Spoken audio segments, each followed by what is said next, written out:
కొన్ని సార్లు ఈ మిషన్ కుట్టాలంటే కూడా బాధ అవుతుంది నాకైతే. నిన్న ఒక కస్టమర్ వచ్చింది, నవ్వాలో ఏడవాలో అర్థం కాలేదు, బ్లౌజులు తెచ్చింది, శారీస్ తీసుకొచ్చింది. ఆల్రెడీ నాకు తన గురించి తెలుసు, మనం 100 రూపీస్ అంటే తను 50 రూపీస్ అంటదని. అయితే శారీ ఫాల్ వేస్తానికి ఎంత అనింది. నేనన్నా బయట వాళ్ళకైతే అందరికీ 60 తీసుకుంటున్నా, నీకు 50 రూపీస్ తీసుకుంటా అంటే, అట్లా ఇట్లా తీసుకుంటావు, మామూలు చీరే కదా, డైలీ వేర్ చీరే, గంతగనం తీసుకుంటావా, తక్కువ తీసుకోవాలంటుంది.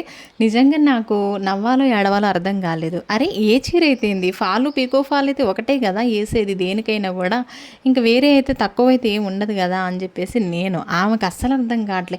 అరే లేదు చీర మామూలుదే కదా, అట్లా ఎట్లా తీసుకుంటావు అంటది. అసలు నేను ఏం సమాధానం చెప్పాలో నాకు అర్థం కాలేదు.